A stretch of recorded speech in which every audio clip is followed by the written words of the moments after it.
Hello and welcome to Software Engineering class. You are either enrolled into DCIT 208 or CSCD 306 if you are watching this video. The name, once again, is Mark Atamensa and I'll be your course lecturer for this particular semester in software engineering. I presume that every person watching this video right now, every student watching this video, has already had access to the course information as far as this semester's journey is concerned. And so just a little walkthrough, just to acquaint ourselves with what we should expect. We have a host of events, as you may see from there. You can reach me via my email, as you can see. My office hours are also available. Try and let's stick within that period, and that is that there shouldn't be any problem with that. I presume we cannot adjust accordingly. I would pretty much prefer if you could give me a head start in event when you wish to engage with me in one form or the other, especially if it's supposed to be in person. Now, because of the situation we find ourselves, our lecture engagement will be purely virtual, as you can see. Yes, it's going to be purely virtual, and I hope we can all adjust accordingly. So in the course description, software engineering is quite broad and quite extensive. However, what I want us to cover in this particular session is to acquaint ourselves with software development cycle, considering the initial requirement analysis all the way to the final projects, the final system operation, including maintenance as well. So we'll cover software development project management, system verification and validation, security and privacy, software development law, and then we will complete it with software protection and liability. So what I mean by the project management, the genesis of engineering a software all the way from the very start to the finish line.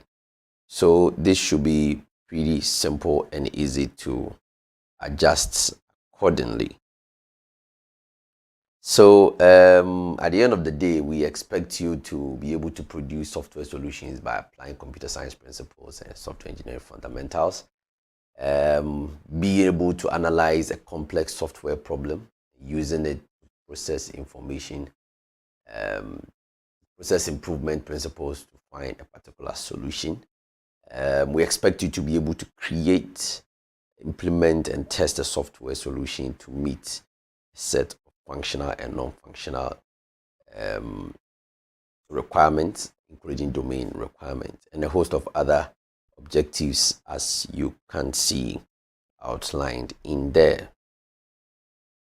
There is one recommended key text for this course, and that is the Software Engineering by Ian Somerville, 10th edition, published by Pearson. You can look it up. However, if you need to access, there are other supplementary materials that accompanies this key text, and that is free for students. You may want to broaden and expand your knowledge in the contents, so you may want to follow the link provided there to access it as well.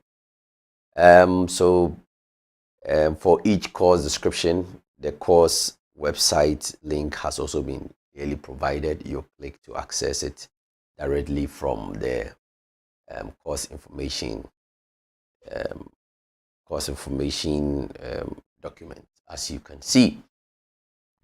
Okay, so one most important thing I need to drum home here in this course is the evaluation for this course.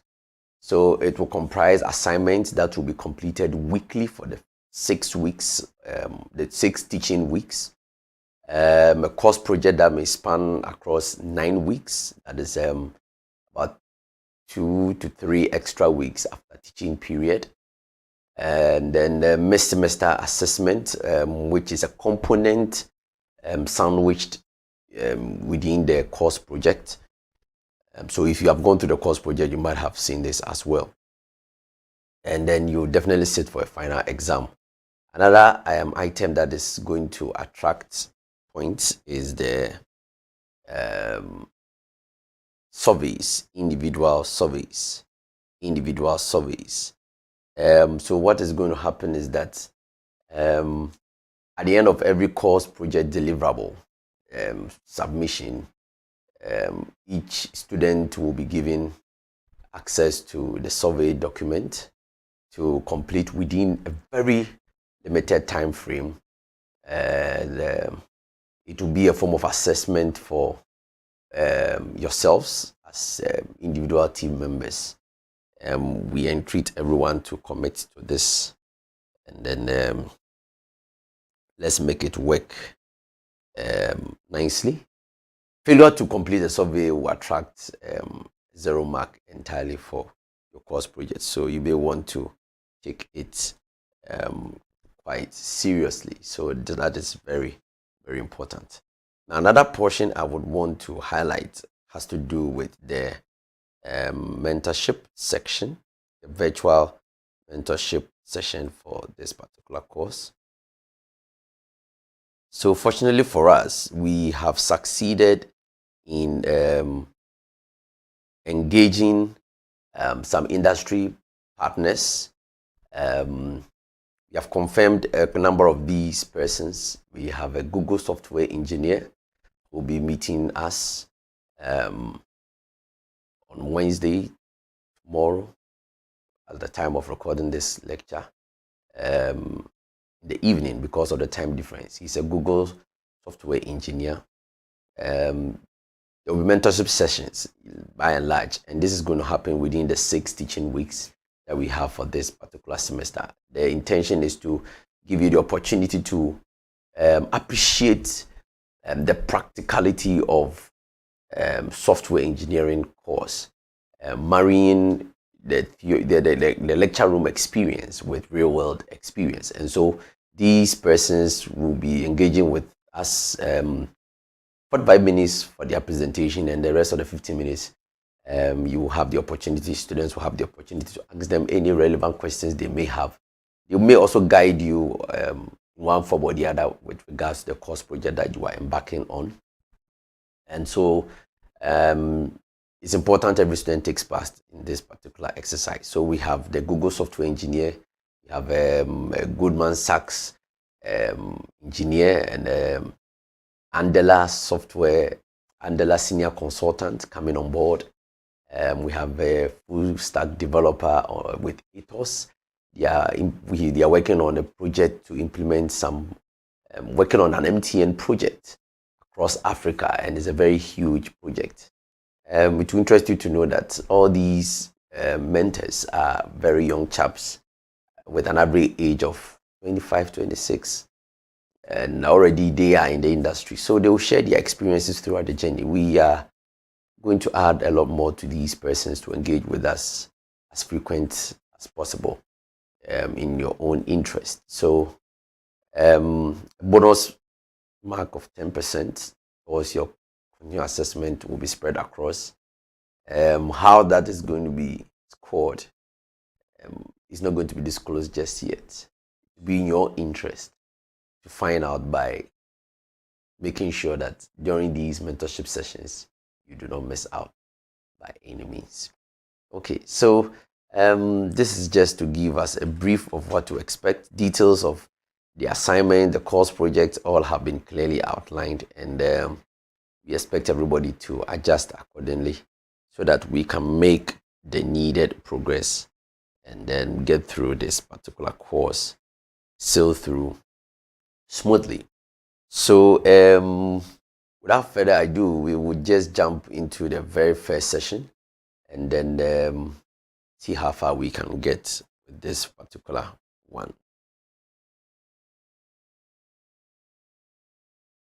Okay. So the slide is captioned CSCD 306 and DCIT 208 software engineering. simply because of the category of students who are taking this particular course. So this level 300s, you are the last batch exiting with the old curriculum, and then the GCIT 208 level 200s, the first batch in the new curriculum. So that's how come the two of you are having this course together. So software engineering is the current curriculum happening in level 200, and then the exiting curriculum is placed in level 300. So that is how it is going to be. So we won't waste too much time. We'll hit the nail on the head and then deal with our first session 1. Now in this particular session, we're going to look at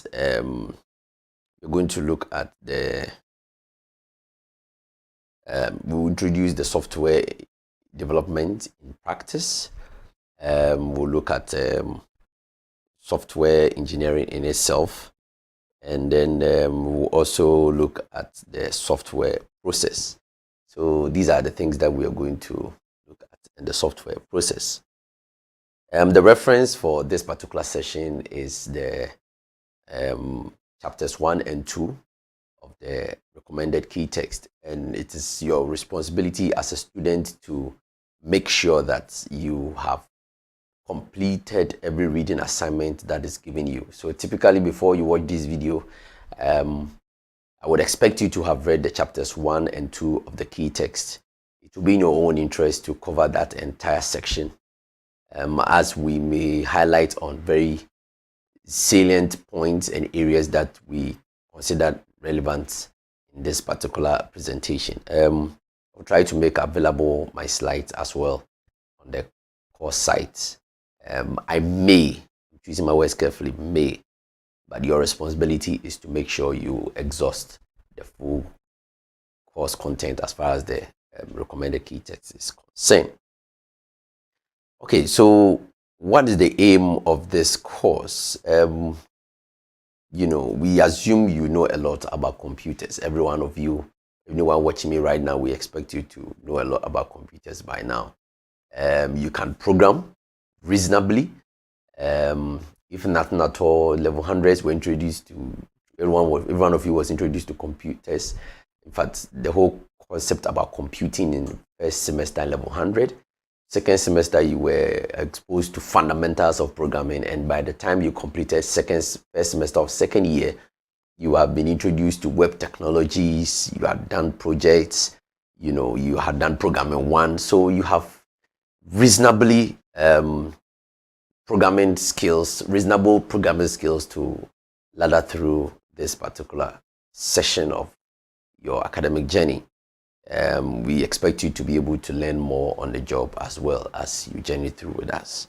But of course, there is more to software development than just writing good code. And that is the reason why the course has been strategically positioned at this particular point. So you need to take notice of that. So after UG, you may work on production projects, and this could be worth millions of dollars.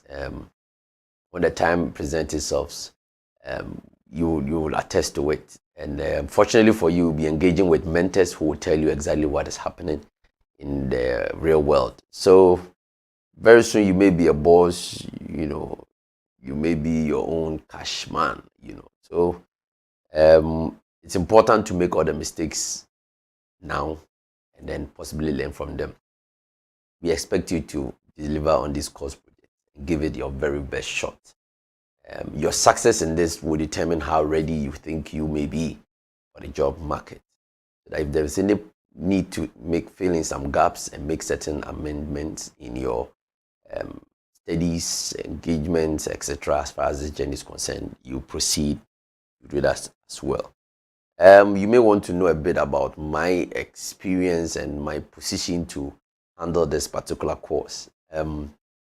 So I've been in academia the longest part of my career, entering the lecture room at the age of 24, and it has spanned across almost 10 years now, a little over 10 years, some few months, I mean, playing different roles from a teaching assistant to a senior research assistant, a graduate assistant, and a lecturer at some point, and then my current position as an assistant lecturer with the University of Ghana. Now, in between these periods, I had the privilege to hold positions like being an IT manager for a company, a group of companies, as a matter of fact. So there were several subsidiaries. I had oversight responsibility over all IT events, from applications to networking, everything. I was the man in charge at the top. As time proceeded, I took also another role as a general manager and the CTO of a whole subsidiary, so that we could also churn out specific products, move the business in a particular direction. So that has been my experience, practically leading teams to deliver on solutions, meeting our clients' needs. It was a very good experience, extending the knowledge acquired from the lecture room into the real field. So that has pretty much fueled this whole course content, and my presentation. I'm very passionate about it, because I know what you should expect out there, and it will be best to prepare you for such a journey, so that you become employable probably before you even have to graduate from the school environment. Of course, currently I'm a researcher, and buried into churning out innovative ideas and contribute to knowledge and science in a whole. Right. What are some of the projects I've managed? Yes. So I indicated my experience in the industry, the corporate world. My team and I, within a span of 1 month and some few weeks, I think 1 month, 3 weeks, we developed from scratch and deployed an agency banking application for a financial institution. And we consider that as a record time, as compared to our competitors, and it was flying. We also came up with an assembly revenue collection application, and our client had footprints in about 7 to 8 district and municipal assemblies across the country, where the solution was being used to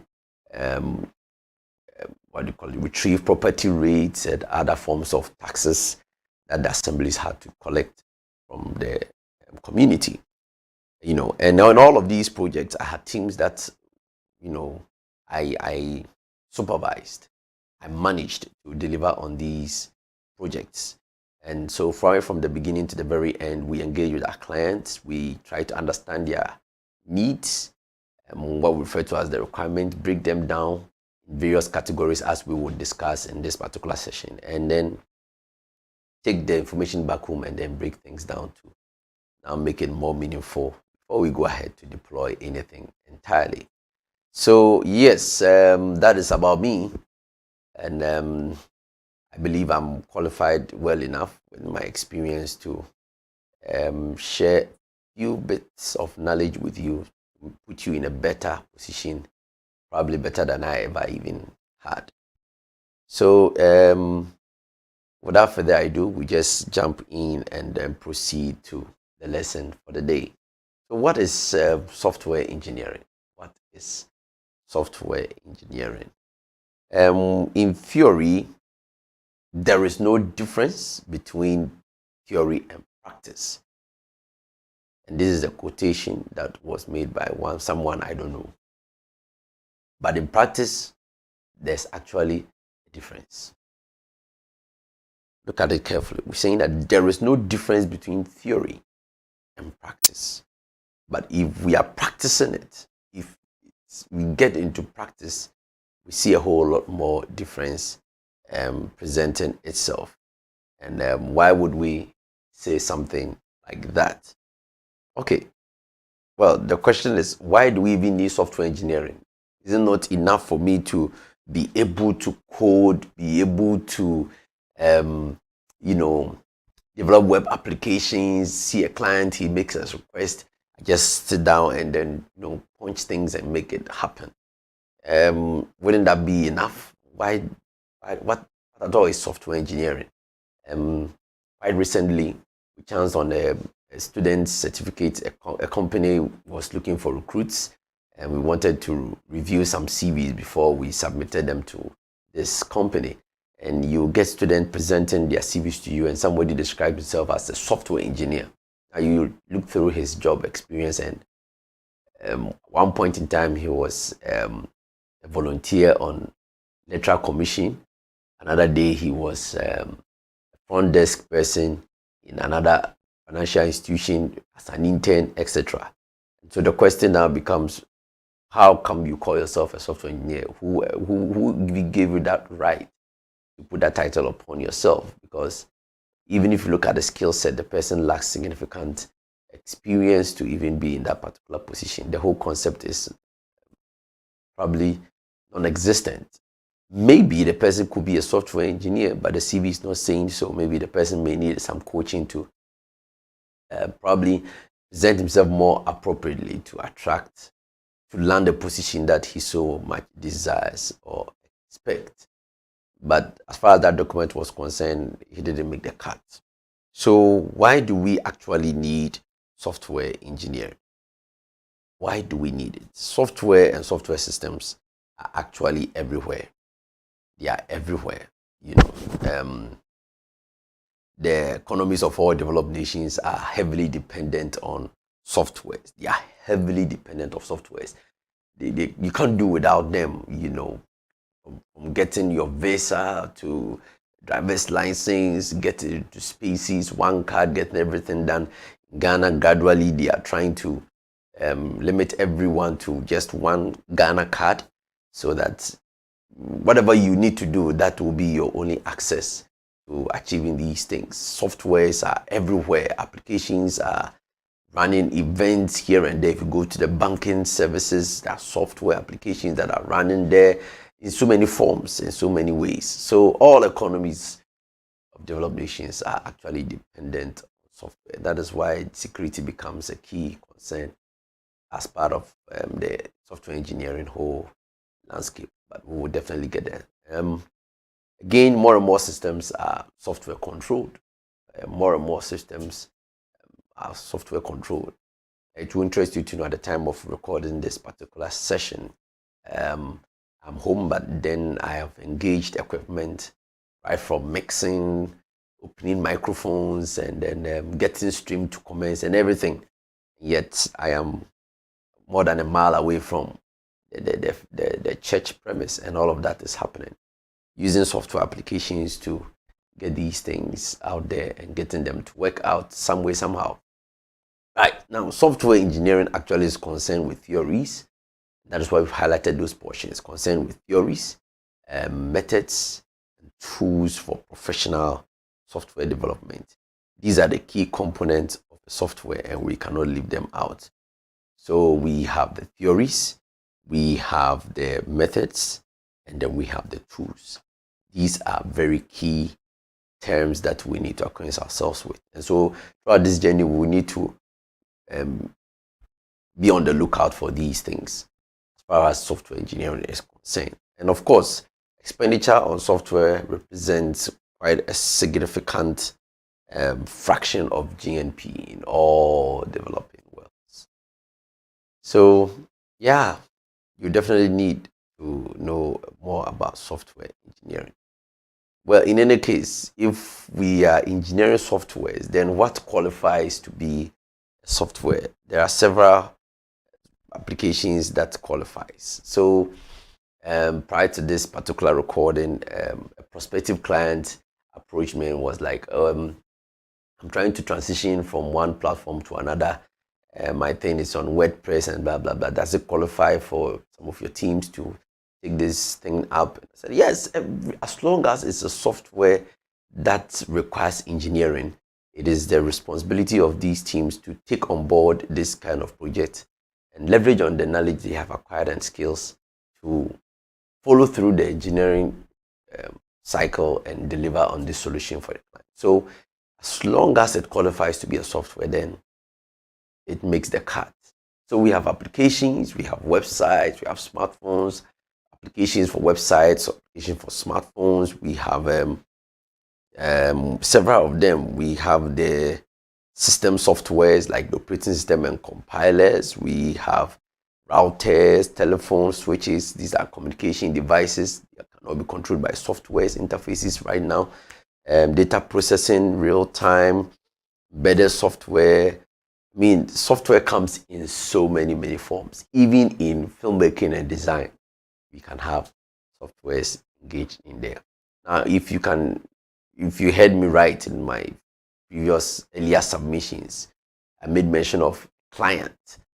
Now, these are people who we need to understand the role they play and how they form part of this particular conversation.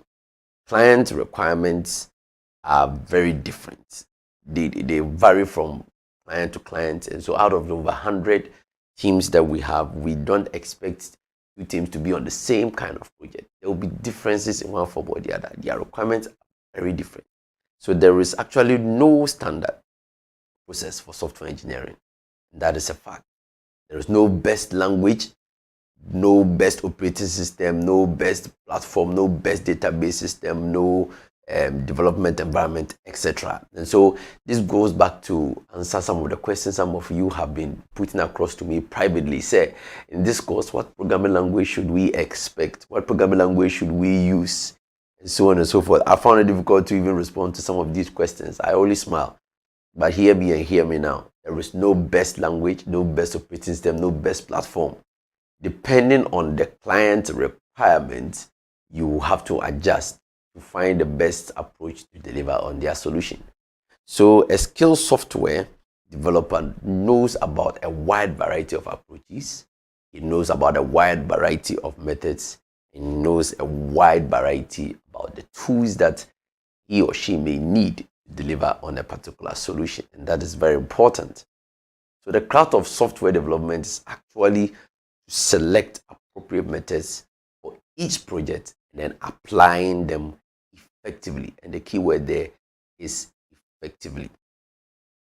Okay. Still, under why do we need software engineering? Well, if you want to apply software engineering principles, it will help you address a number of issues, number of two main factors actually. So we're saying that applying software engineering principles help address two main factors of software failures. They are not holistic and they are not absolute. So two things. There is an increasing demand and there are low expectations. New softwares, techniques is helping us build larger and more complex systems, and demands are changing quick and fast. So systems have to be built and delivered more quickly. They are becoming more complex, and there are templates for solutions. So, for example, school management applications may be similar across several different institutions. However, there may be some similarities amongst them. But there are more complex situations that requires solutions built from scratch to the top, so from bottom to the top in several ways. And the demand is really on the high. So that is a failure that software engineering principle is supposed to curb. We have low expectations. It is relatively easy to write computer programs without using software engineering methods. That is there, but the point we are trying to drive home here is that computer programming is not software engineering. And I repeat, computer programming is not software engineering. So, continue our discussion about these key people who play key role in the space of software engineering. We have the client, as I made mention of earlier, the person for whom the software development team creates the software. So this person you refer to as your client. So you should know how to identify your client as far as the course project is concerned. It could be a group of people. It may not just be one person. It may be a whole entity. It's either your client or they are your client. The client also will be the person to provide you with resources. Should you require money and other, resources to get the job done, it's your client who is supposed to provide all of these things. And of course, they will expect some product in return. So I will see this opportunity to also mention that we have shared the business consideration document with you, where you sign on some agreements with your client, and then try to make sure you're on the same page. So the signatures portion, we have your team signatures and then the signature from your client, so that you are on the same page. Monetary issues, etc., etc. I provided about 2 examples in the business consideration document, which I have uploaded to each of your respective course sites. So you may want to pay attention to it and look at it, and then draft something out of that. I don't mind getting a preview before you present it to your clients, but I understand that as they need to provide you resources, there must be some mutual understanding and agreement in that regard. So if they provide anything such as say money or anything, you have to get them something back in return. So this project, for example, I don't expect any solution to be running on some local host on somebody's personal PC. Yes, you may be developing the solutions some way, somehow locally, but the way about you are getting this done as teams, I expect the deployment and production to be on some cloud server somewhere, So please take notes. The client's job is actually also the client's job success may depend on the success of software projects. So you really need to take them very serious. So we say that client satisfaction is a primary measure of success in a software project. Okay, so we need to take notice of that. But the question would be, who is the client for a general purpose package? We can liken this person to Microsoft Excel, for example. Who is the client for Microsoft Excel? I'll leave you to answer that, everyone. Then we can go ahead and talk about the customer. The customer, the customer is the person who buys software, and then he selects it for use by an organization. So that is the customer. The user is actually the person who actually uses the software. So with personal software, the user may be the same person as the customer, as you may have in several organizations. Customers and users are usually different, so you don't have to misapply these 2 entities, because they work hand in hand in that particular regard. There are some risks that we need to be concerned about. Most software development projects run into several difficulties. We have instances where the solutions do not function. They don't work as they should expect. That happens. That is something you should be anticipating. We have over budgeting. We captured it under cost, because sometimes it's blown out of proportion, or you're being realistic in this regard. And one typical problem we have as software engineers is time. Late delivery, and we will discuss all of these things progressively. So your clients would want to know how soon they can get these things done. And don't be surprised if that become part of the conversation. However, with this event, we have barely 9 weeks, including this very week, to accomplish and deliver on this particular solution for your clients. So competing goals, we have every software project having a trade-off for all of these 3 things that have been aforementioned. The truth is that extra function has extra cost for development, testing, and maintenance, and so on and so forth. So it all boils down to what is important to the person who is paying. What is really important to that person who is paying? That is very key, and that must be considered here. It's paramount. It influences a lot of things. So typically when we have projects and we are delivering on them, we have initial costs, setup costs, etc. We cost everything. And then once the event is done, the application is delivered, we have maintenance fees as well. And we break it also in specific months depending on the nature of the solution, because clients may want some updates and other things which might not have been part of the initial requirements. And so all of these things have to come in there, and they don't come for free. It comes with some charges and some cost and fees. So all parties are supposed to commit one way or the other. We have instances where there are failures of the software development projects causing bankruptcy to businesses. The software also fails, it can result in the dismissal of executives. This has actually happened with the lead executive with Apple's mapping app. When it was first launched, it resulted in, I think I provided a link with that particular information. Can we give it a shot and see? I think we did. Let me see if I can follow the link right away. I don't want this pointer to show.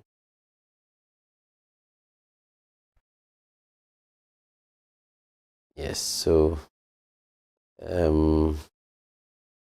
yes, so Apple actually fired this guy who was running their Apple Maps, and that's simply because the solution failed to live up to expectation, as you may see. They call him Adam Williamson, the manager in charge of Apple Maps. So he lost his job because the application didn't work. And this is just evident of the point I'm just drumming home here. That happens. And we have to be conscious of such eventualities. Yes. Okay. Right. So let's continue. There are a lot of softwares that are thrown away. Be like 50% of applications are even never used. Many software projects fail actually because the software developers, they built the wrong software. These situations are circumstances we need to draw your attention to. And so when you encounter them, it shouldn't come to you as a surprise. So then how do we manage this situation? If you belong to a software team, then you must learn that the client expects some software from you. You must learn what the client expects from that particular software. The team must recognize what the client's organizations expect from that particular client. That is, if the client is working for another organization, you must also recognize what the customers and users expect actually from the software.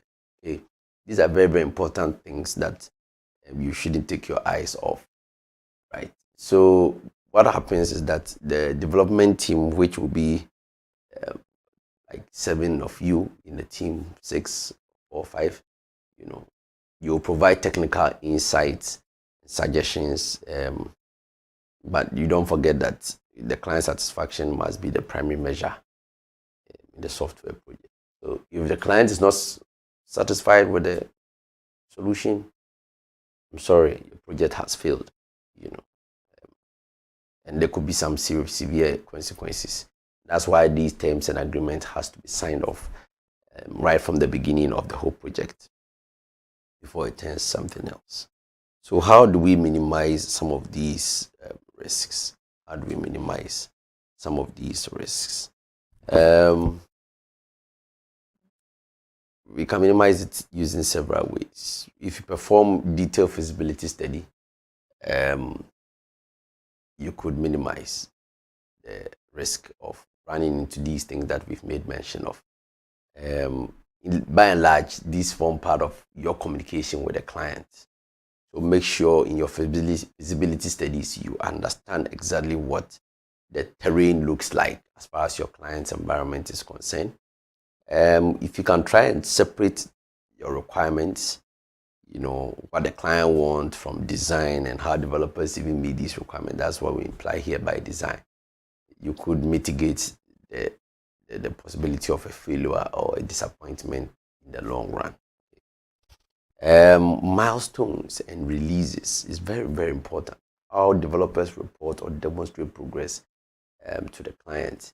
If you use a Mac operating system or Apple OS on your phone, Windows OS, you might have realized how they come up with their final products. They start from stages they call some beta stages, beta testing, so on and so forth. So the final one is actually brought out. And even that one, there are regular, consistent, continuous updates to keep these applications stable. So it's not that simple. So your milestones should be strategic in terms of developing this solution and even putting it out there eventually and handing it over to your client. And we can also consider acceptance. Acceptance as one key thing, how the client tests the software, whether it meets its requirements. So user testing is also another case. So you give them the opportunity to try their hands on the application in several ways, in several forms, and then you can get the feedback on what to change and what not to change. So this is very, very important. And of course, the last stage is the handing over, ensuring that the client receives a package that can be used and maintained for an extended period of time. That is very, very important. Now, if you can adhere to any of these 5 things that have been made mention of here, you have a high chance of minimizing risk by ensuring you stay in contact with your client. Another thing you can do is to make sure you ensure what we refer to as visibility. By visibility, we mean that the people who are taking responsibility must know what is happening. So you don't hide. Let them be transparent. And that is how come in this particular project, you're going to submit 10 in deliverables almost every week. It's very essential. Yes. So let the problem as seen by the manager be evident right from the onset. We must rely on others. We must rely on others for reports of progress or difficulties.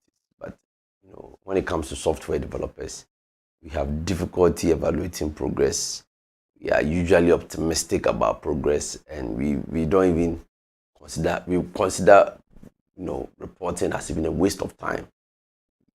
I can imagine the number of you are already thinking that this task that I've given you is stressful, and why a lot, why not that, and why not that. But that's the real world. Getting to know how to code is like knowing how to write, how to speak a particular language. So you now learn how to apply that knowledge to bring out some meaning to the people who are the receiving end of your services. So you need to make regular progress reports on your projects if you want to minimize risk, so that visibility is ensured by and large. We can also have the short development life cycle. You don't make it too long. And that is why the center of this course is agile development, even though we'll talk generally about all the other approaches that there exist. So risk can really be minimized by frequent delivery of working software, presenting it within weeks instead of months. So clients and customers and users can actually evaluate a developer's work. They know when you are being successful. They know when you are not being successful. They know when you are really struggling, when you are not. So you need to do your best to strategically go with the short development cycles, so that we don't keep us in the loop for months and there's nothing to show for. Another point is to leverage on opportunities to adapt changing circumstances. So like I said, agile software development has become the order of the day, and even that, when we narrow down, we can talk about Scrum Agile. this is just a bit of introduction. So um, let's look at some FAQs, some terminologies that is going to help us journey through this course seamlessly and successfully. So if we say what is a software, everybody in this class should be able to determine what a software is. Simply computer programs that and its associated documentation. So you tell them, you give it instructions to do some particular thing, but of course to be interpreted and action taken by the computer. So we have several software products that may be developed for a particular customer, or it may be developed for general market. A good software should deliver the required functionality and performance. I mean, it's as simple as that. Engineering is actually just the discipline that is concerned with all the aspects of the software production. Some of the fundamental activities will be the specification of the software development itself, validating the software, and even possibly evaluation of the software. So the question is, and we know you have this question on the back of your mind, what's the difference then between software engineering and computer science? Well, computer science focuses on theory and fundamentals, and there's no two ways about that. Software engineering is concerned with the practicalities of developing and delivering useful software. So it is important to see things in that particular light. Important to see things in that particular light. Okay, great. So what are the key challenges facing software engineers? Trying to cope with increasing diversity. It's not easy. Demand or reduced delivery times and developing trustworthy software is one of the critical issues we have in this part of our world. Most companies don't even trust our developers, and we need to change that narrative. And that is why I'm approaching my course this time around in this manner, and I need you to meet me halfway. Because anybody who will successfully deliver on this, you can stamp your chest and say that you're a software engineer, you are ready for the job, you can walk into any space and compete meaningfully. Because the more we have, the more solutions we can put out there, and the more trust we will gain eventually. Okay, so that is for your information. You take notice of that. That's why we do what we do. Difference between software engineering and system engineering. I mean, system engineering is concerned with all aspects of computer-based systems. You can talk about hardware, software, process engineering, etc. But software engineering is part of this more general process thing. Okay, so that is just about that one. What are the costs of software engineering? Cost of software engineering. Well, 60% of software costs are development costs. 60%, and that is how come in some private businesses, especially those who go solo, not just them, but typically a deposit of some amount of money has to be made to developers, because all the money will go into development time, development hours, resources, so on and so forth. So it becomes necessary to consider that just 40% are testing costs. And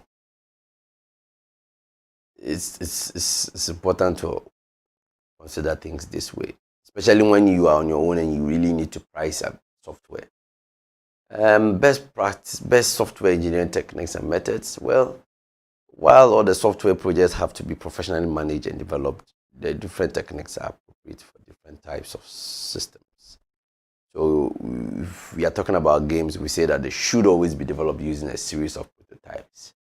Whereas safety critical control systems require a complete and analyzable specification to be developed. They are two different things.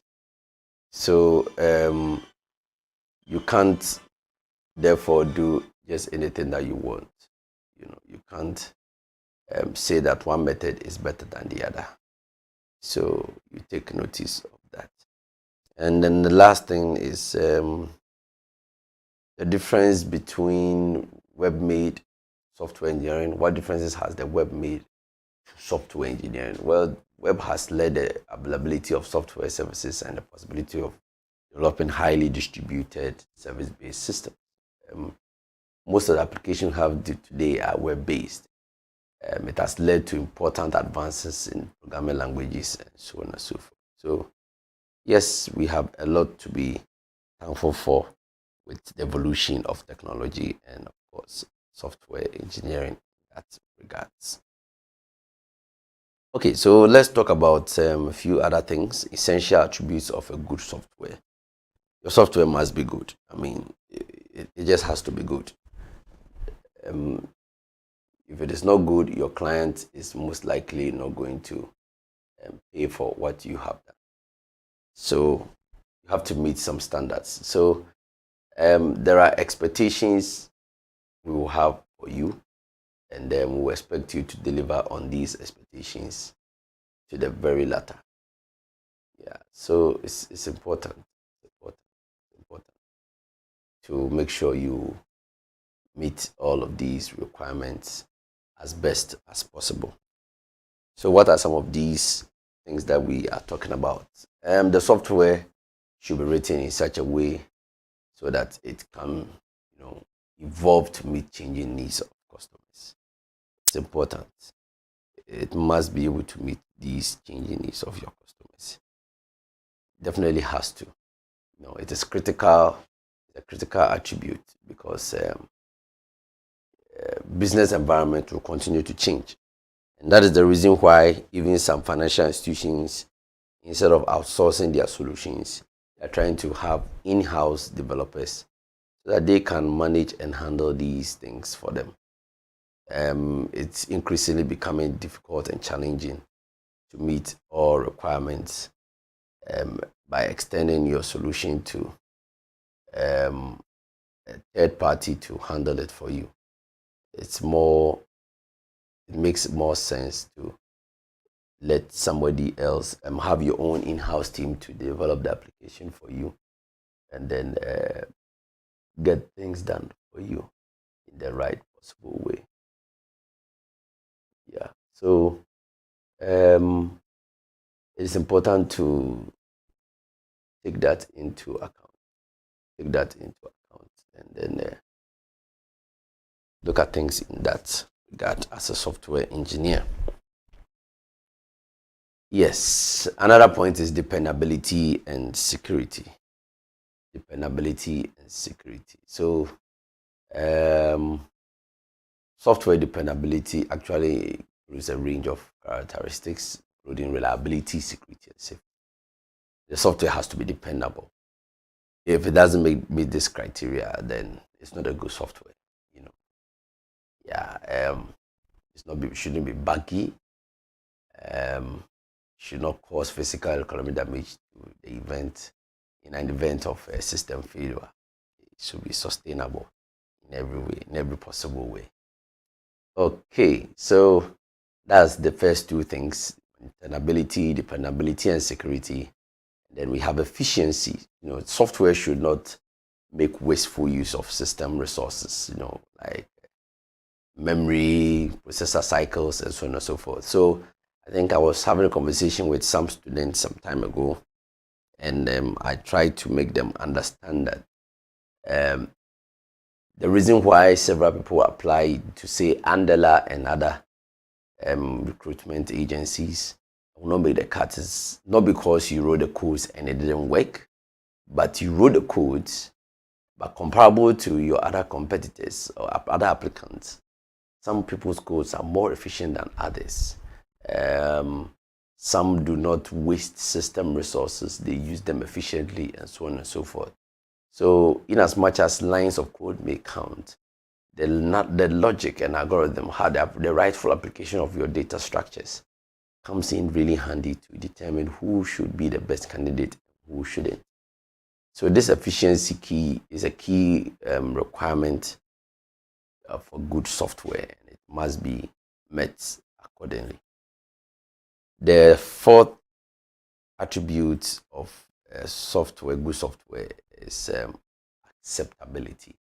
The software must be acceptable, the type of users for which it is being designed for. So you must meet this particular requirement. This may imply that you must, it must be understandable, it must be usable and compatible with other systems that they will use it for. Okay, so this takes us to the point where we actually define software engineering and dig further deeper into exactly the purpose of this particular course. Okay, so you may have read ahead and you are across several forms of definitions and interpretations of software engineering. We've highlighted a few keywords in my earlier submissions. But by and large, software engineering is actually an engineering discipline that is concerned with all aspects of software production, from the very early stage of this, the system specification through the maintenance of the system. It's important. The emphasis is on the keyword engineering discipline because it uses appropriate theories and methods, not just trials and errors. The theories are foundation to the solutions that are presented. They are fundamental to the methods that are being applied.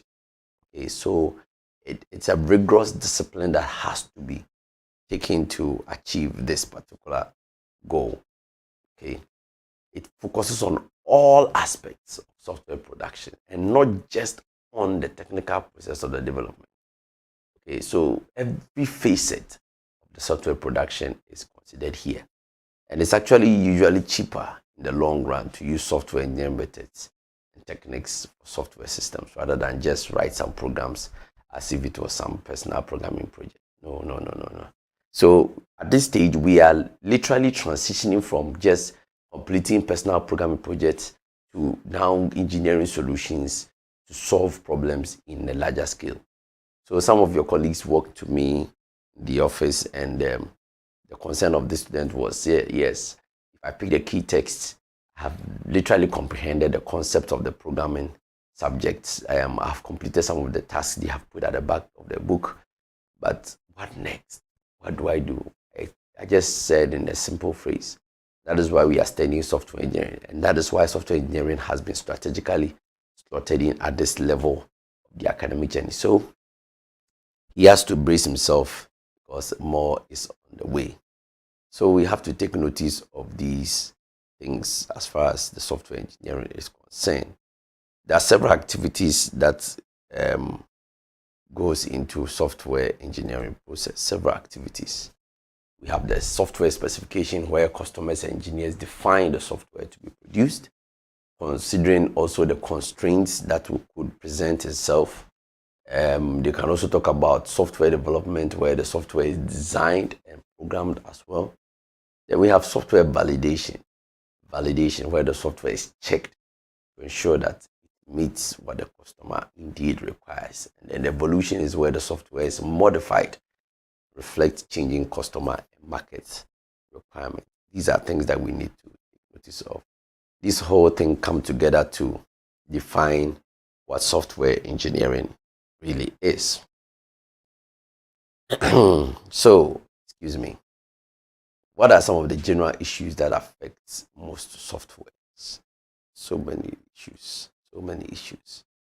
But we've narrowed them down under three headings. We have heterogeneity, business and social change, and then trust, security and trust. So we are saying that systems are required to operate as distributed systems across networks that include different types of computer and mobile devices. And that is why we emphasize on the heterogeneity. Okay.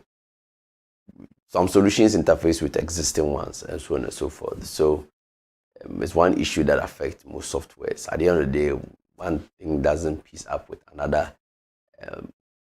So many separate applications at the end of the day for a simple setup organization that could have been resolved with just proper, software that could interface with one event or the other, one application and the other. Like we have Sakai and the ITS in University of Ghana. Systems are really required to operate as research systems across networks today. So it's a general issue. It's not like development failure or lapse, but that's a general issue. That's what we mean here. We also have business social issues. Business and societies are changing really fast, trying to catch up with the Western world. I think I had a client some time ago when I was in the corporate world, and they were part of these fund management groups. But unfortunately for them, just when these insolvency stories had been put to bed, the rules governing their processes and their businesses was also revised. So the applications needed to also adjust accordingly.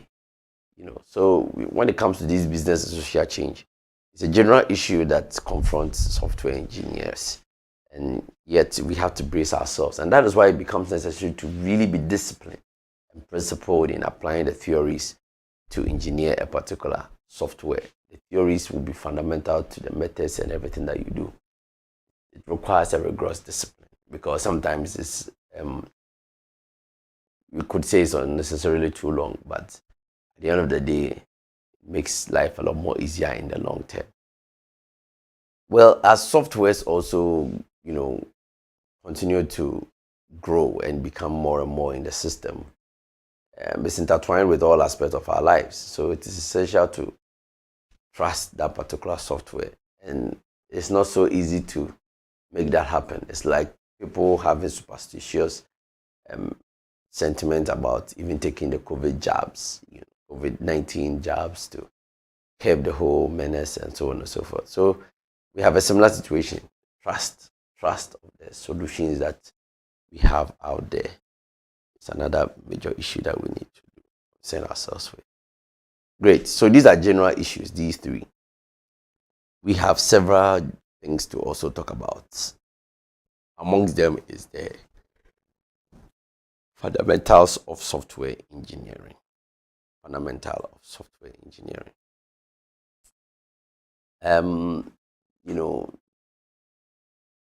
The fundamentals of software engineering applies to all types of softwares.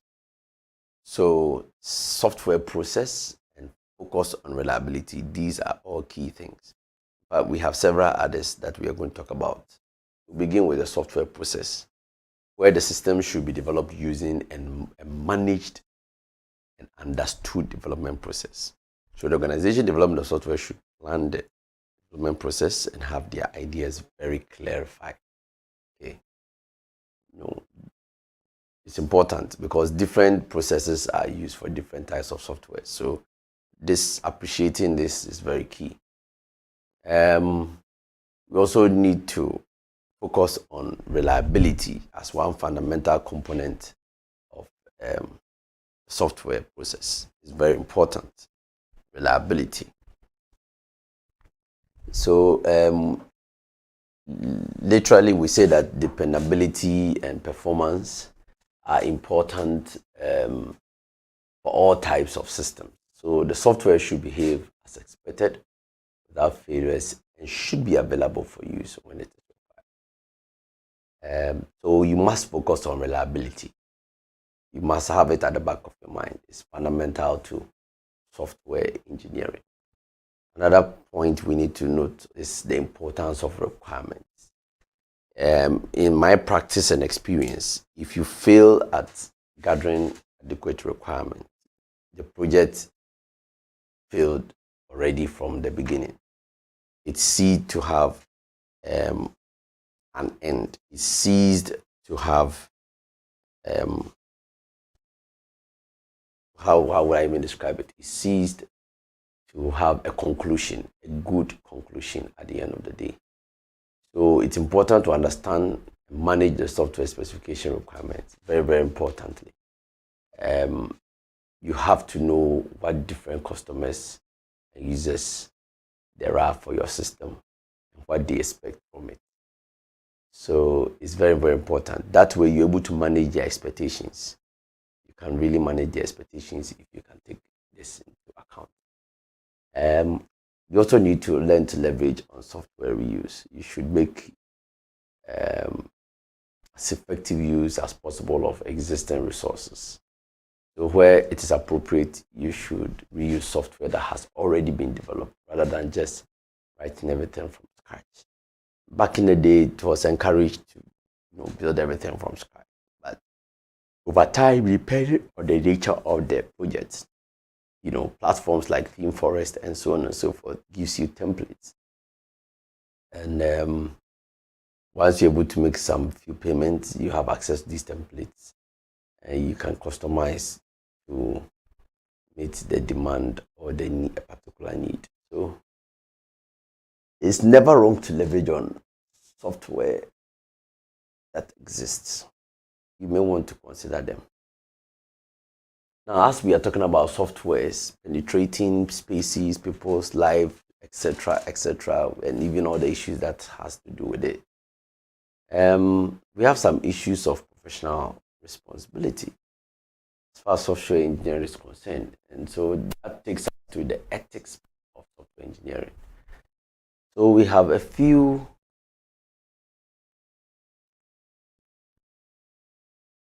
key points: confidentiality, competence, intellectual property rights, and then computer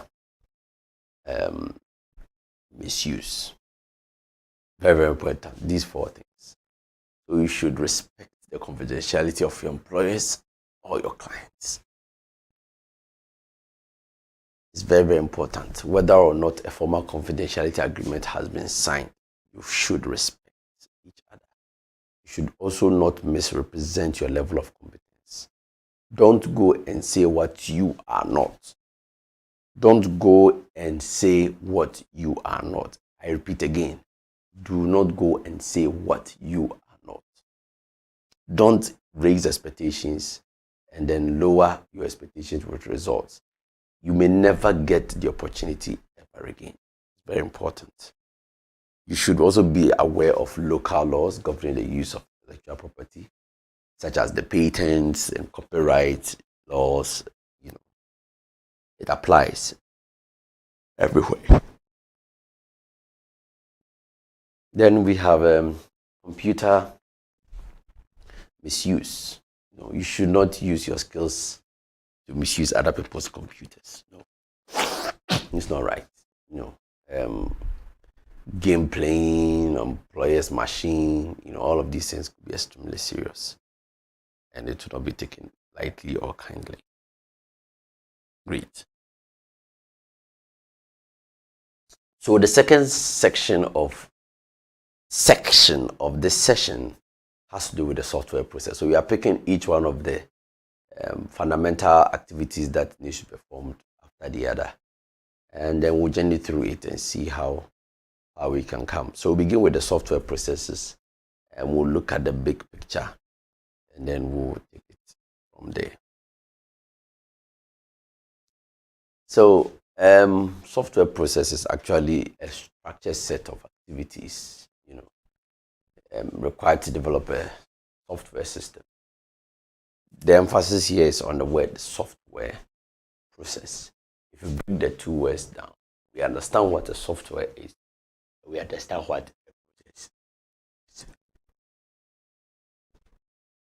By putting them together, we are trying to appreciate the workings of a software. The word didn't say software development process. The word says software process. So there are many different kinds of software processes, but each and every one of them involve these four types of fundamental activities. We have software specification, we have the software design and implementation, software validation, and software evolution.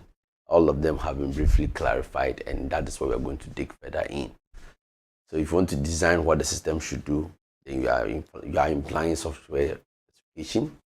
if you want to define the organization of the system and the implementation of the system, and that forms part of the design and implementation section. The validation is used to check that it does what the customer wants, and evolution is that the system is able to meet demanding changes that may be happening as far as the customer needs, and changes also take place. Okay.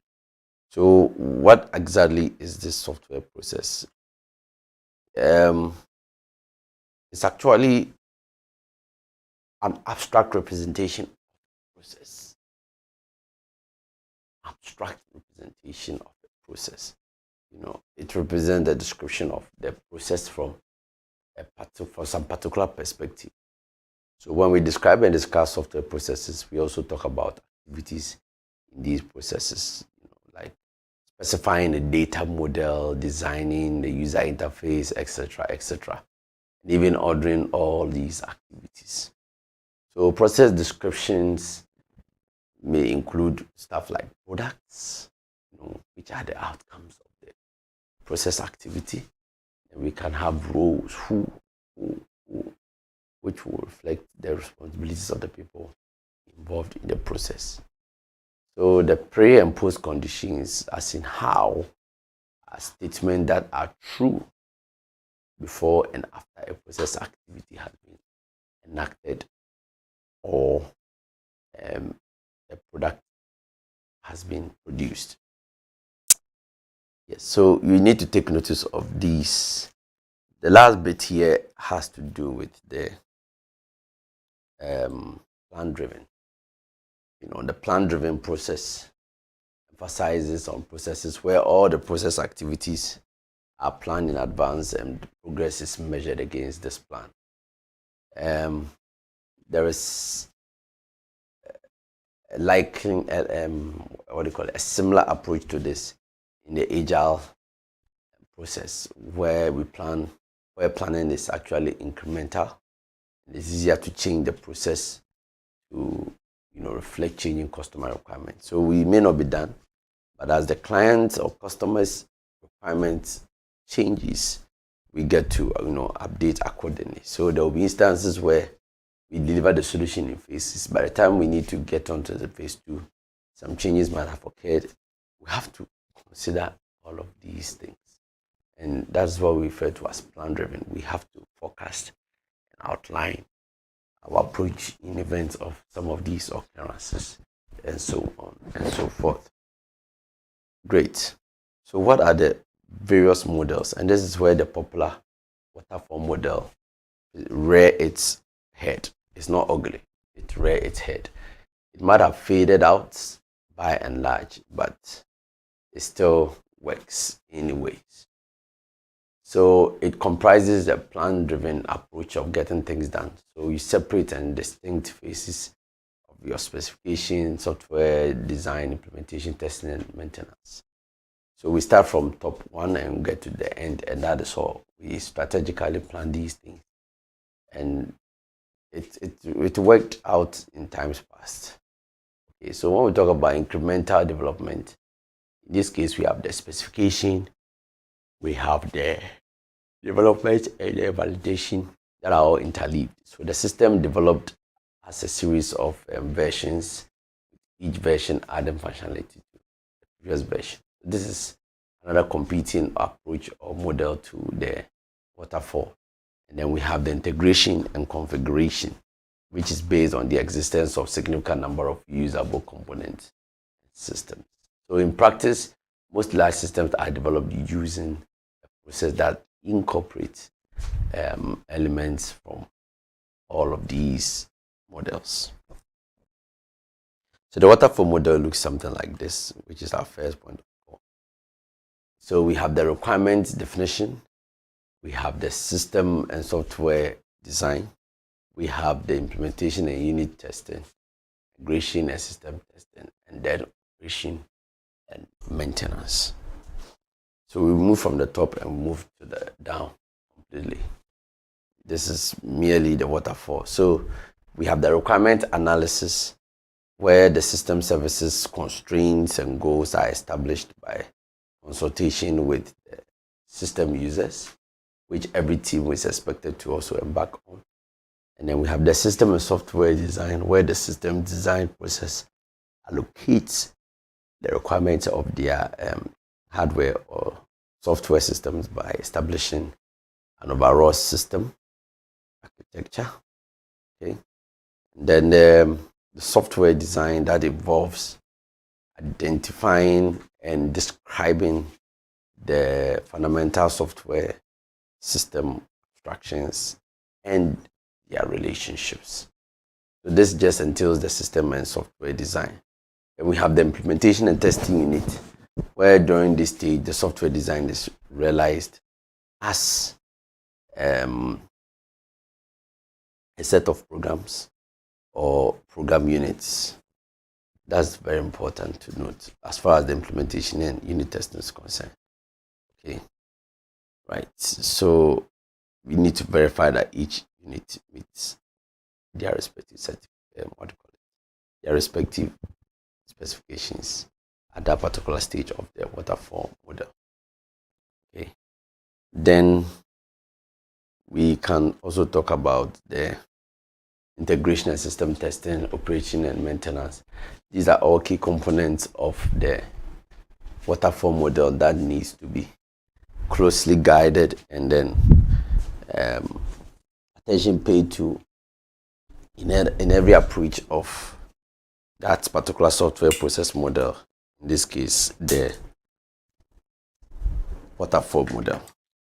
It's interesting that nearly significant number of students who do project work in the past and develop softwares, they end up telling you they all use waterfall model. And then you get the impression that these people don't know exactly what they are talking about, because waterfall model seems to be something that is outdated for various reasons that we will come to terms with eventually.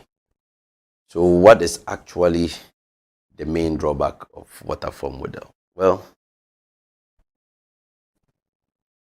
it's quite straightforward.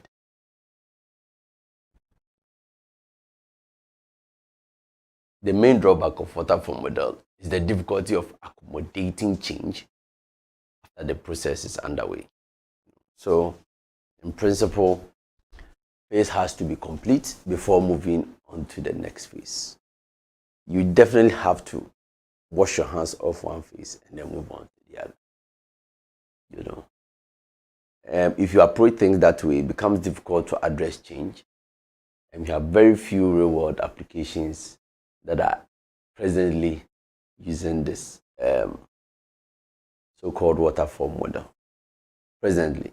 And facts are speaking, not an assumed statement that I'm making right here. Okay, so that is about the waterfall model. If you look at the incremental model, you know, from the diagram you see over there, we have specification, development, and validation. Then we have initial version, immediate versions, and final versions. There is a progress from one state to the other, and where they need to come back to solve another problem, that privilege is also made and contained accordingly. Okay, so it boasts of a number of advantages. Boasts of a lot of advantages. We have lowering cost of changes, frequent feedback, and then faster delivery. So the cost of accommodating changing customer requirements is reduced as far as incremental model is concerned. It is easier to also get customer feedback on the development work that has been done, and there is more rapid delivery and deployment of successful software to customer when it is possible. So that's the faster delivery. So incremental approach has its own goodies that comes along with it, but it is not absolute. There are other challenges as far as the incremental development model is concerned. We have the process that is not visible. Managers need regular deliverables to measure progress, and then system structure that tends to degrade as new increments are added. So unless time and money is spent refactoring to improve the software, regular change trends to corrupt its structure is inevitable. So it becomes necessary to take notice of this particular problem and adjust accordingly. Then we have the integration and configuration. And this particular approach is based on systematic reuse, where systems are integrated from existing components of commercial off-the-shelf systems, and then process stage systems. So this included the requirement specification, software discovery, requirements refinement before we even go ahead to do application system, whether it's available or not, the companies that are available, components that are available, and then we'll configure the application system, adapt components, or develop new ones if none exist, and then we proceed to integrate the system. And all of this is concerned, software engineering process is concerned about all of this.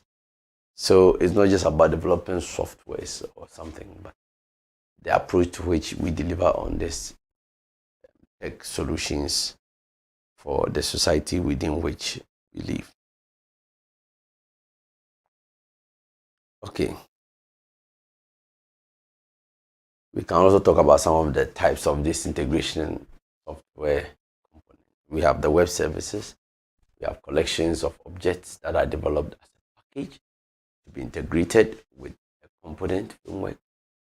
We have standalone commercial off-the-shelf that are configured for use in a particular environment also. So that possibility is also there. So we need to take notice of all of these things. These types of software component, web services, the packages, and then commercial off-shelf systems.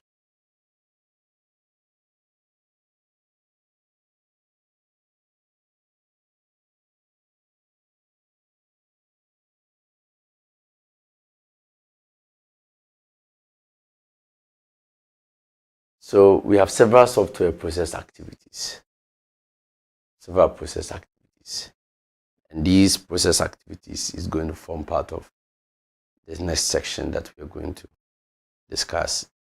So we take a, say, 60 seconds break, and then we continue with the software process activities.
Okay, so we resume. At this point, we talk about the software process activities. Software process activities. We say that real software processes are actually interleaved with they are interleaved sequences of technical, collaborative, and managerial activities. So this far, you have come up to a point where you know how to program sufficiently. That is fine. Reasonably, that is okay. But when we talk about software process as a component of software engineering, we need to now come to terms with the technical sequences in delivering of a solution, the processes, the procedures, how to work collaboratively as a team, together to deliver on the solution. And of course, managerial activities. Well done, managerial activities. Some of you have been complaining over and over again. I wanted to work with this person. The person couldn't join the group. Somebody has come to fill in the group. Well, it all boils down to how far you can go as a team. Human management and a whole lot of management events that has to take place towards the achieving of the particular goal as far as the solution, this whole course project is concerned. So software processes actually is interleaved with all of these technical, collaborative, managerial activities with the overall goal of specifying, designing, implementing, and of course testing the software system. And there are only four basic activities of specification, development, validation, and evolution. And these are all organized differently in different development processes. Depending on the development process, these are organized differently, but they are key, irrespective of the development process. So if you look at the waterfall model, for example, they are organized in sequence such that one has to finish before the other moves on, but in the incremental development approach, they are sort of interleaved. Okay, so we can get to one and come back to the other depending on the nature of the situation. On the waterfall, when we move from one stage to another, we make sure we have exhausted that stage and we do not go back there again. Okay, so let's pick these four activities and then bring the session home. So we'll begin with the specification, software specification. When we try to establish what services are actually required and the constraints on the system's operation and development, then we are trying to specify what our software is really going to do.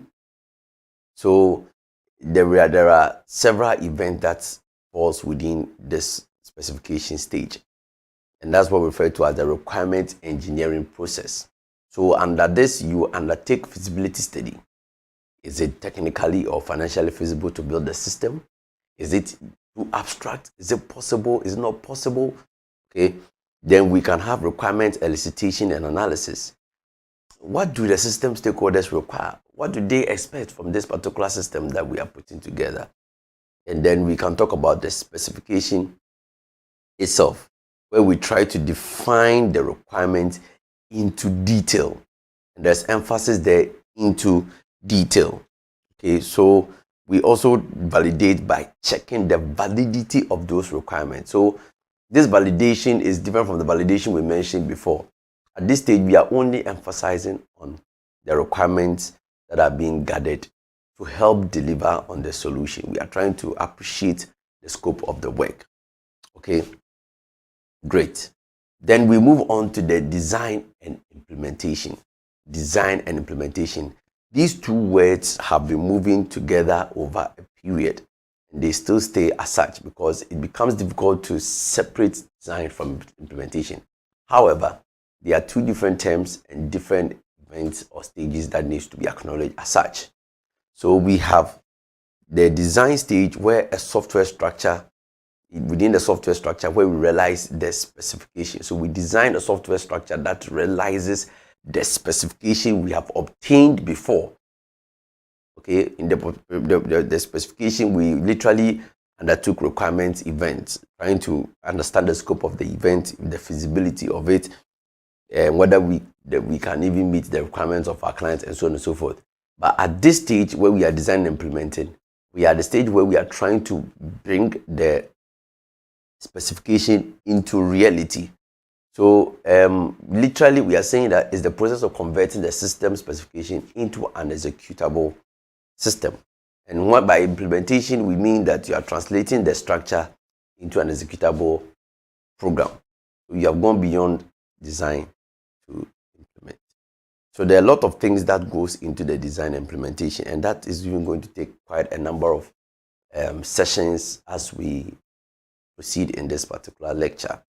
But to give you a highlight of them, we are talking about activities such as architectural design, interface design, component design, database design, just to mention these four. Architectural design, we are only trying to identify the overall structure of the system. Sometimes it refers to as the subsystem or the modules. What relationships exist between the various components, which is the principal, which is the subordinate, and so on and so forth. When we talk about interface design, we are literally looking at the interfaces between components. And all of these things are design activities that must be considered. Component design take each system component and then design how it will operate. Okay. Then we can talk about the database design. So the design of the solution and the system is one thing, and another faction of it, another side of it, in this case database design, is another concept that falls in line with the entire solution. It's a whole subject on its own. Okay, so the level 200s indicated that they are yet to take database course, which unfortunately for them is in their level 300 first semester. But I've already indicated that is still no excuse. Okay, so by database design, we mean you design the system data structures and then how these are to be represented as far as database is concerned. Anybody who has paid the effort to take a course on databases should find this easy to assimilate. Of course, level 300s have already cleared this the hurdle, so I don't expect anybody to have a problem. Great. So the last one is the validation. Validation. This is software validation. We say verification and validation. These two words move hand in hand. It is intended to show how the system conforms to its specification and meets the requirements of the system customer. So by validation, we are trying to check, trying to check whether we have built the right product. And by verification, we are trying to check whether whether what we have built is actually right. Are we building the product in the right way? The validation, you are trying to check whether we are building the right product. And then beyond that, trying to check whether you are building it the right way. Okay. So validation and verification involves checking and reviewing the processes and system testing. So system testing literally involves executing the system with test cases that are derived from the specification, the real data processed actually by the system.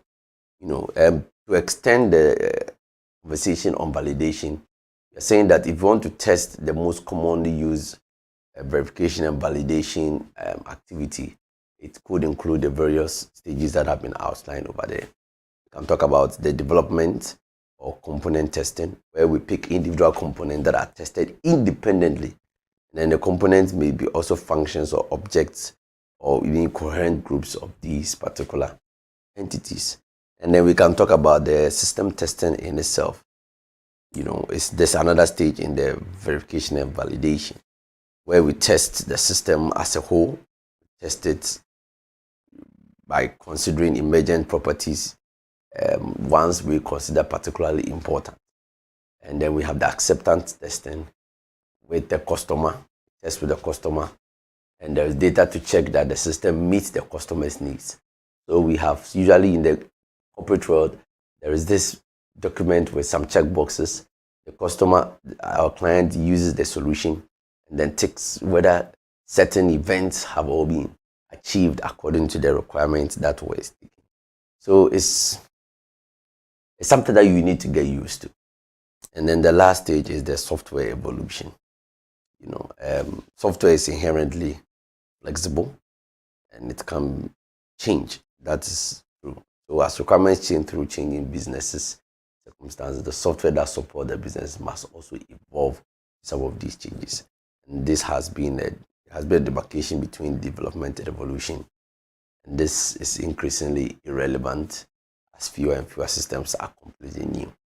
Systems are just getting replaced for this particular purpose. So many applications and solutions that were put in place years ago seem not to be relevant now, because all of these development approaches were not followed through. Pretty much waterfall solutions, but now it's so irrelevant. Agile has come to stay. So if we are making this assertion or submission about software evolution, then how do we literally cope with changes? Well, change, once again, like we said, is inevitable in large software projects. So business changes can lead to new changes in requirements in so many ways. Platforms will also change. So change will actually lead to rework. So the cost of change include both the rework as well as the cost of implementing even new functionality. It's important to acknowledge that. So 2 strategies to reduce cost on rework is 1, change avoidance. Make sure that the software process include activities that can anticipate possible changes before significant rework is required. Once that is achieved, you can minimize your cost of rework. Then we have change tolerance. The process where you design the solution that changes can be accommodated at relatively low cost. And this is normally involves some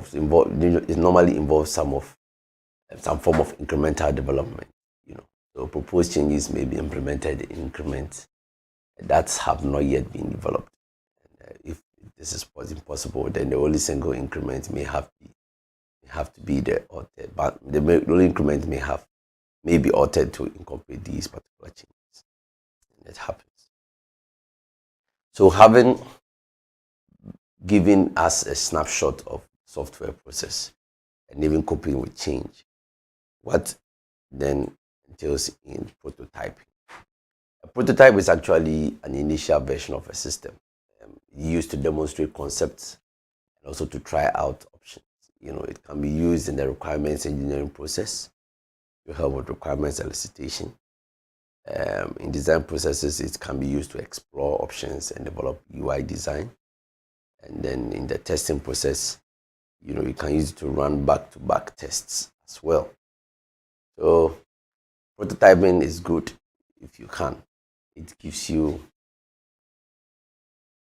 a step ahead. You are able to determine your colors, your ideas, everything, because by the time the prototype is ready, both client and authors are pretty much on the same page. Okay. So the benefits are very straightforward.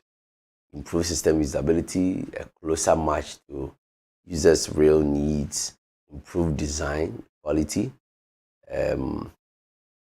improve maintainability, and then reduced development effort. So it's a non-starter too. We cannot overemphasize because the benefits are enormous to do prototyping. Yeah, they actually may be based on rapid prototyping languages or tools, and they may involve leaving out functionality at the beginning. So you should focus on areas of the product that are not well understood. Error checking and recovery may not be included in the prototype. It must focus on the non-functional requirements focus on functional rather than non-functional requirements, such as the reliability and then security. Prototypes should actually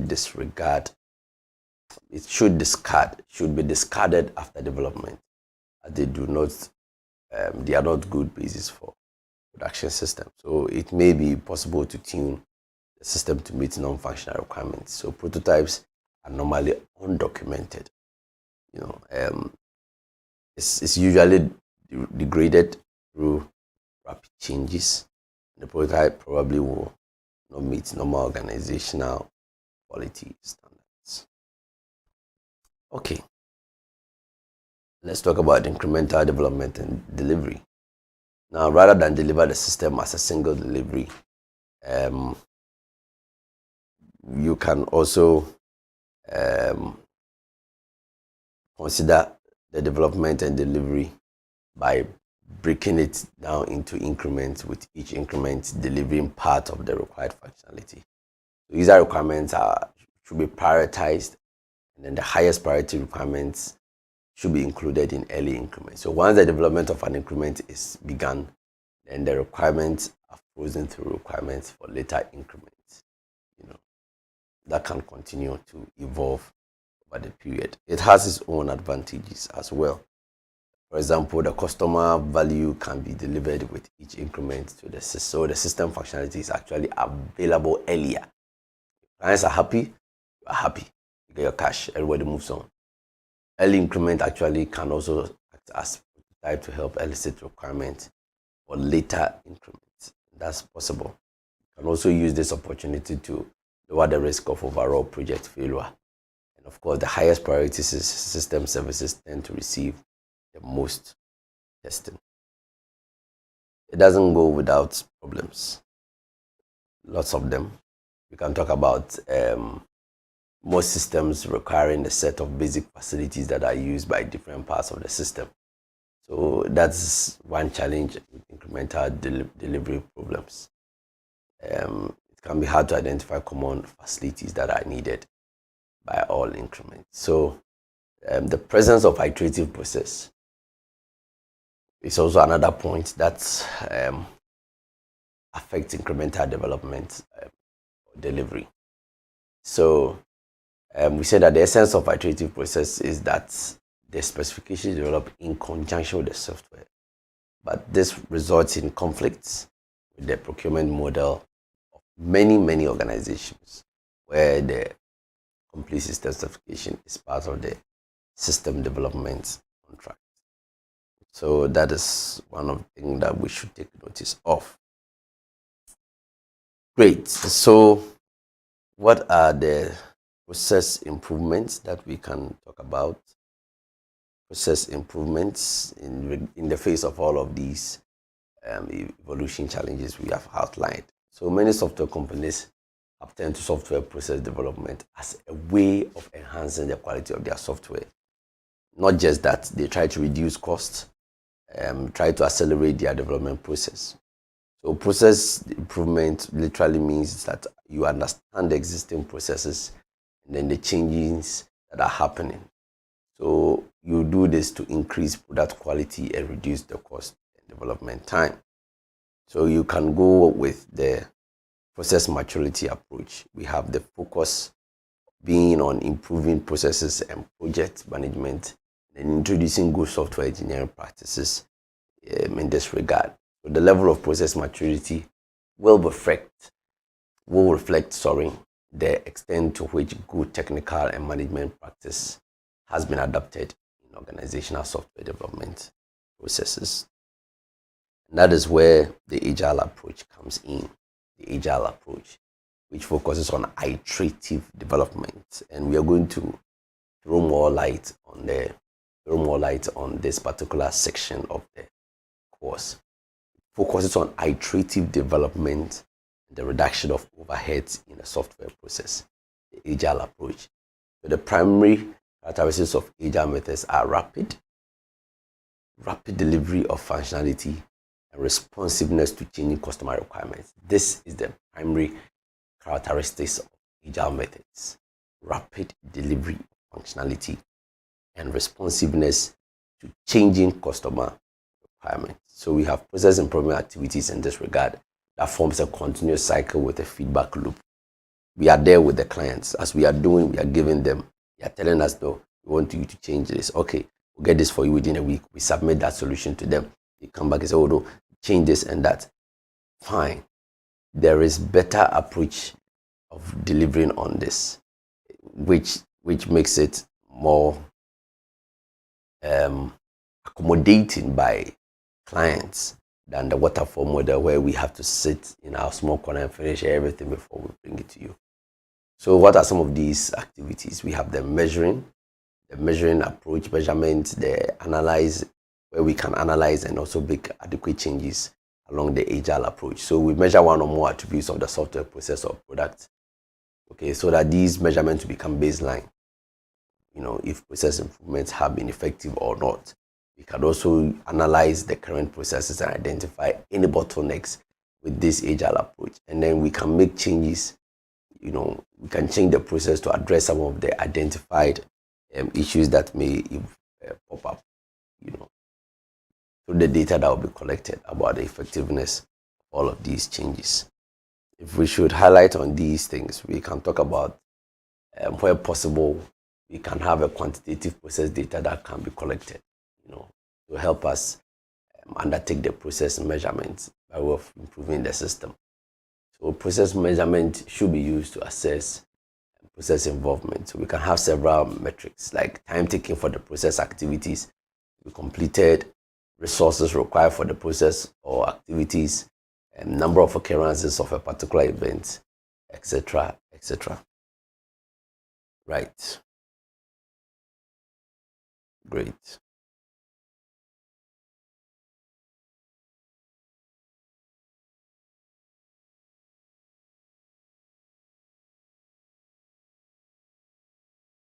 Right. So to draw down the curtain, we can say that we have the SCI capability maturity model. It's supported by it's influenced by these 5 outlined events. Initial, which is essentially uncontrolled, repeatable, which is product management procedures that are defined and used. And of course, the defined, which is the process management resources, procedures and strategies defined and used. And the managed, which emphasized on quality management strategies defined and used. And then optimizing, which is a process improvement strategy that must also be defined and used. So software engineering improvements can happen in several ways. And like I said, we will be throwing more light on the agile approach of getting things done. And we hope that will bring to bear some of the things that we want you to experience as far as this course is concerned. On that note, thank you very much for your attention. We see ourselves in session 2 very soon.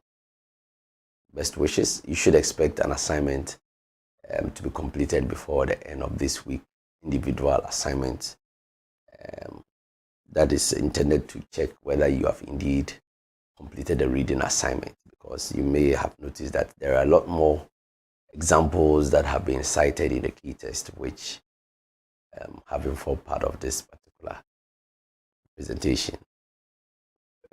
Largely, we've just spoken about the concepts and then the terms and technologies that we are actually discussing here as far as software engineering is concerned. Okay, so we end the session here. We'll see ourselves in the next one.